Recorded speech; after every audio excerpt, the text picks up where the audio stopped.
On revient quelques minutes en arrière avec le débrief. On va pas faire très loin. De ce Mexique, on va revenir sur les Bleus. Les stats, Raphaël. Oui, quand même, il y a eu un pénalty raté par Robert Lewandowski ou repoussé par Guillermo Ochoa. C'était la deuxième frappe cadrée des Polonais. Seulement 2 frappes cadrées pour cette équipe de Pologne qui a été dominée sur la possession de balles par le Mexique. 61% de possession de balles. En tout, 6 tirs cadrés, 4 du côté du Mexique et puis donc 2 du côté de la Pologne. Bon, je dis, on va pas faire très long, bien sûr. Mais attendez, je dis ça. Mais j'ai Raymond Domenech, messieurs, qui tout à l'heure nous disait « Ah non, c'était un bon match ». Est-ce que vous avez aimé cette deuxième mi-temps, Raymond Domenech? Oui, je veux dire, elle était plus...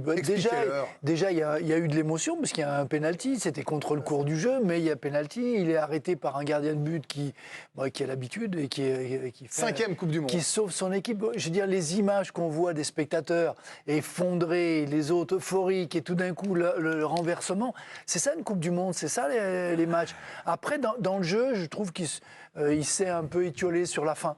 Je veux dire, on ne sentait plus après une équipe capable de renverser un point, quoi, le truc. Voilà, ils avaient un point, il aurait fallu un autre miracle, un penalty un peu discutable pour que ça change, mais on sentait que c'était... Voilà, c'était figé, on savait que c'était... Ça balançait des grands ballons comme au rugby. Voilà, on veut pas perdre. Non, ce qui participe à la sympathie du match, c'est que c'est un gardien qu'on connaît bien. Ochoa. Voilà, Ochoa, qui a joué à la CA et qui a fait des grands matchs en France. On parlait notamment pendant le match d'un match contre le PSG de mémoire. Là, en fait, c'est collective qui a inscrit dans la mémoire collective. C'est ce qu'il faut avec lui, c'est que grâce aux Coupes du Monde, tu te rappelles qu'il est là. Franchement, c'est un gardien dont on va se souvenir, des générations entières vont se souvenir de lui. Hein. Il va te marquer, et quand tu vois, il l'arrête, après, il y a toujours débat. Lewandowski, peut-être qu'il la pousse peut-être pas assez, mais il la place vraiment très bien. Franchement, tu as fait un... Il a raison, Bru, on a lui, même Ochoa, c'est ça depuis toujours, quoi. D'ailleurs, c'est très bizarre, ce gardien, qui n'aura jamais franchi le pas pour taper un top 5 anglais, un top 5 espagnol, un top 5 français. Parce qu'il brille par moment. Parce que, voilà, c'est pour moi un grand mystère, ce gardien, parce que les qualités intrinsèques, le talent, le charisme, évidemment, il l'a. Le one-shot, il l'a. Et sur la durée, en club, il ne l'a jamais eu.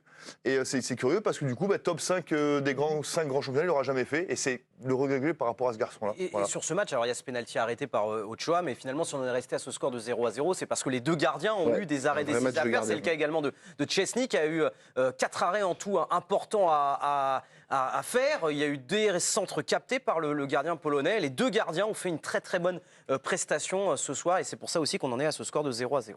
Guillermo Ochoa, l'homme dont on a le plus parlé sur les réseaux sociaux pendant ce match avec Lewandowski, on verra juste après, c'est exactement ce que disait Jérôme. On a l'impression que le gardien mexicain se transcende à chaque Coupe du Monde. Regardez l'illustration, Ochoa quand c'est la Coupe du Monde, Ochoa à chaque mondial avec ce mur infranchissable. Lewandowski s'y est cassé les dents. Ochoa en temps normal, Ochoa quand c'est un match de Coupe du Monde, c'est vrai qu'il n'a pas réussi à franchir le cap en club. Memo Ochoa, version Coupe du Monde, c'est définitivement la version ultime et injouable du gardien de but. Neuer et Buffon doivent lui demander la permission pour s'asseoir à sa table tout de même. Et puis, je vous disais, Lewandowski, alors là, au contraire, ça a été très compliqué pour lui sur les réseaux sociaux. Attention aux alertes sosie, je les pique à Pierre-Antoine Damecourt qui va sans doute être jaloux. Lewandowski, quand il faut porter son pays dans une compétition internationale, c'est son sosie de la Starac, si vous avez suivi. Masterclass de Lewandowski qui décide de rendre hommage à la mascotte de la Coupe du Monde, où on a encore Lewandowski en Coupe du Monde. C'est quand même très ressemblant, hein, ces sosies. Et Lewandowski avec la Pologne. Bon, c'est terrible pour le Polonais. 360 minutes sans marquer en Coupe du Monde pour Robert Lewandowski. Vous êtes déçu, Dom, de la performance de Robert Lewandowski? Bon, après, un penalty, voilà. Oui, bien sûr. On peut... Mais en même temps, on n'attendait pas grand-chose de ce match, rappelez-vous. Non, mais de Lewandowski... De Lewandowski, oui, bien sûr. Mais globalement, déçu du match, et je dirais même des 2 matchs. L'après-midi nous a semblé très longue quand même. Alors ça veut dire que quand même le deuxième de ce groupe-là jouera la France. Ça, c'est quand même un enseignement important. Aujourd'hui, c'est la...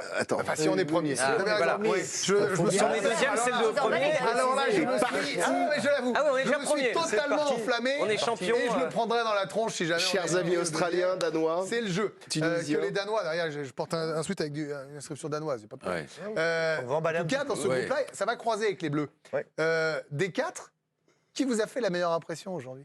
L'Arabie Saoudite. L'Arabie Saoudite, il n'y a même pas... Évidemment, il n'y a même pas photo. L'Arabie va finir première aussi. De loin. Alors attendez, il faut quand même qu'ils fassent des résultats contre... Non, mais parce que... Est-ce qu'ils sont capables de rééditer leur exploit contre... On est obligé de dire pas sur le match qu'on va voir, sur ce qu'on a vu aujourd'hui. Sur ce que vous avez sur vu. ce qu'on a vu aujourd'hui. Sur ce qu'on a vu aujourd'hui, l'équipe qu'il faut prendre, c'est l'Argentine. Oui, effectivement. Ou le Mexique, ou la Pologne. En gros, là, Mais vous êtes aujourd'hui horrifié, quoi. Ouais, mais la meilleure Tant pis si on impression, paraît Non, en tout cas, confiant. c'est une très bonne affaire pour les Argentins, ce résultat nul. C'est ça l'enseignement Ça les laisse majeur. en vie pleinement. C'est ça l'enseignement majeur de ce résultat. C'est que les Argentins étaient au plus bas il y a encore quelques 2-3 heures, et qu'aujourd'hui, à la seconde, avec ce résultat nul, ils peuvent envisager effectivement une qualification pour les 8e. Vous avez totalement raison, et c'est le groupe qui croisera avec la France, qu'elle soit première, deuxième, espérant qu'elle se qualifie. Voilà. Dans un instant, les Bleus, on y va. Doit-on croire à une formalité pour les Bleus? Cette question avait du sens avant le résultat de ce matin entre l'Argentine et l'Arabie Saoudite. On aura Sébastien Tarago depuis le stade, la composition